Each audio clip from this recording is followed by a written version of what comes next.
क्या लिखे, ये हमारा कंस्ट्रक्टर का नाम है and you have to assign the name of that, जो भी डेटा हमको चाहिए था उसने वहां पे हमने कॉल कर दिया। अभी नेक्स्ट हम क्या करते हैं, यहाँ पे नेक्स्ट हम कंस्ट्रक्टर को कुछ पैरामीटर पास करते हैं। अभी यहाँ पे देखो सिंपली, यहाँ पे कंस्ट्रक्टर ऑटोमेटिकली कैसे कॉल हुआ, यहाँ पे हमने क्या लिखा था, ये वाला हमारा क्लास है, क्लास नेम, और ये हमारा क्या है, कंस्ट्रक्टर नेम। क्लास नेम और कंस्ट्रक्टर नेम क्या है, हमारा सेम है, क्लास नेम और कंस्ट्रक्टर नेम हमारा सेम है। और हम यहाँ पे जैसे ऑब्जेक्ट क्रिएट किए हो, यहाँ पे क्या किया है हमने, C1 नाम का सिंपली ऑब्जेक्ट क्रिएट किया है। तो ये जो मेथड है, ये जो कंस्ट्रक्टर क्रिएट किया है, इसको हमने C1 डॉट से, जैसे हमने इसके पहले C1, जैसे मैं यहाँ पे अगर शो नाम का मेथड लिखता हूँ, जैसे मैं शो नाम का मेथड लिखता हूँ, तो शो नाम के मेथड के लिए मुझे क्या करना पड़ेगा,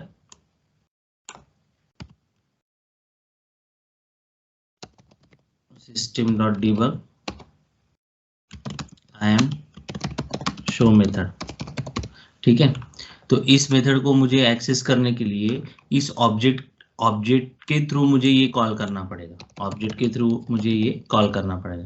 बट जैसे ही मैं कंस्ट्रक्टर का अगर यूज कर रहा हूँ तो कंस्ट्रक्टर को मुझे कॉल करना पड़ रहा है क्या, कंस्ट्रक्टर को मुझे कॉल नहीं करना पड़ रहा है, कंस्ट्रक्टर ऑटोमेटिकली कॉल हो रहा है। तो हम यहाँ पे जो स्टेटमेंट बोले थे it is a special method,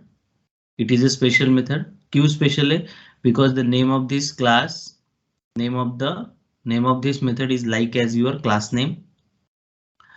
constructor का और क्या बोले थे, whenever you have to create a object of that class, the constructor automatically will be call over there, okay. तो यहाँ पे हम ऑटोमेटिकली उस कंस्ट्रक्टर को कॉल कर सकें। अभी हम क्या करते हैं, अभी हम एक प्रोग्राम देखते हैं जिस प्रोग्राम के थ्रू डेटा को एक्सेस किया जाए और डेटा का, यानी ये जो हमने कंस्ट्रक्टर बनाया है यहाँ पे, ये जो कंस्ट्रक्टर है ये कौन सा है, हमारा डिफॉल्ट कंस्ट्रक्टर है। ये क्या है, डिफॉल्ट कंस्ट्रक्टर है, क्योंकि हमने यहाँ पे कुछ भी पैरामीटर पास नहीं किए, तो अगर सपोज मुझे पैरामीटर पास करने हैं, सपोज मैं यहाँ पे लिखता हूँ पब्लिक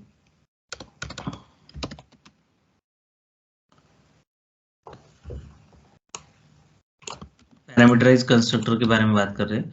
सपोज मुझे यहाँ पे कुछ पैरामीटर पास करने हैं,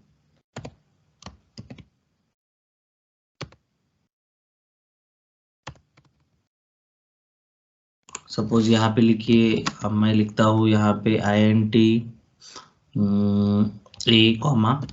int b एंड बस int a and int b लिखता हूँ, और यहाँ पे मैं एडिशन वाला कोड लिखता हूँ सिंपली int रिजल्ट, ओके। और यहाँ पे result is equal to a plus b लिख देता हूँ, ओके। और यहाँ पे सिस्टम डॉट डीबग, और यहाँ पे रिजल्ट इज इक्वल टू, यहाँ पे लिखता हूँ प्लस ऑफ रिजल्ट, ओके। ठीक है, ये वाला कोड सिंपल है, एडिशन किया है। इसका मीनिंग क्या हो गया कि ये जो पैरामीटराइज कंस्ट्रक्टर है, जब आप ऑब्जेक्ट क्रिएट करोगे तब हम डेटा पास करेंगे। जैसे कि अभी देखो यहाँ पे अगर ऑब्जेक्ट देख रहे हो, यहाँ पे हमने ऑब्जेक्ट यानी कंस्ट्रक्टर तो ऑटोमेटिकली कॉल हो जाएगा। तो अगर मैं इसको सेव कर देता हूँ पहले, इसमें प्रॉब्लम क्या बोल रहा है, इंटीजर, ओके, इंटीजर,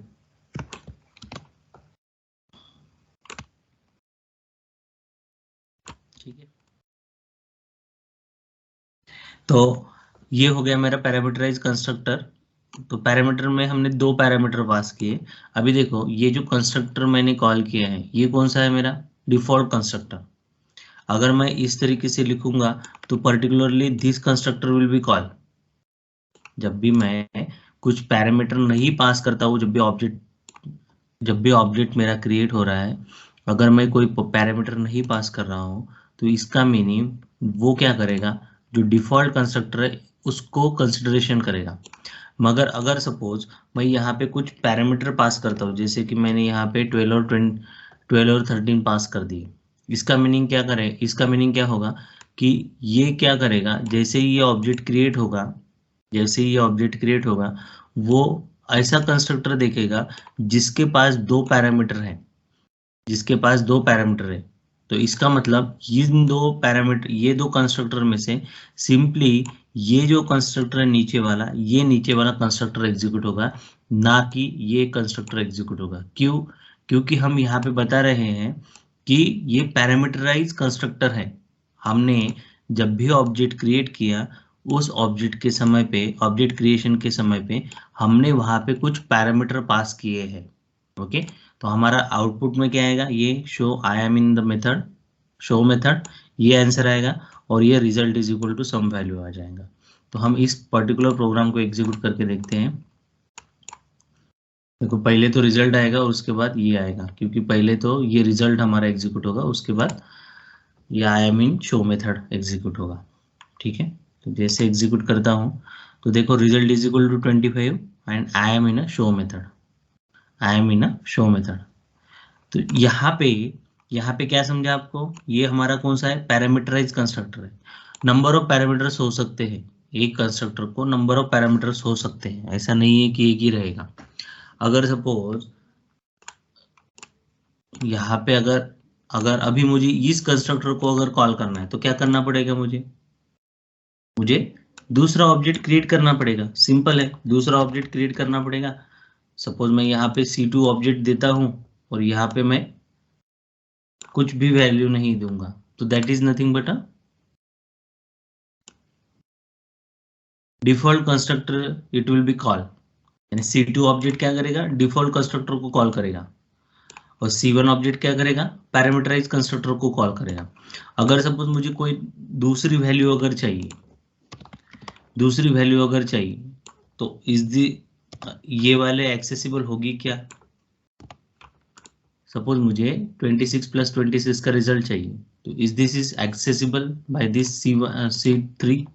मैं यहाँ पे C3 ऑब्जेक्ट लेता हूँ, तो अगर सपोज इसका रिजल्ट क्या आएगा 25, इसका रिजल्ट 52 आएगा, और ये पैरामीटर विदाउट पैरामीटराइज कंस्ट्रक्टर है, तो ये आई एम इन कंस्ट्रक्टर आएगा, और ये लास्ट में क्या आएगा, show I am in show method. तो अगर आप इस पर्टिकुलर को देखते हो तो पैरामीटराइज कंस्ट्रक्टर का बेनिफिट क्या हुआ कि आप नंबर ऑफ पैरामीटर्स चेंज कर सकते हो at the time of execution. देखो,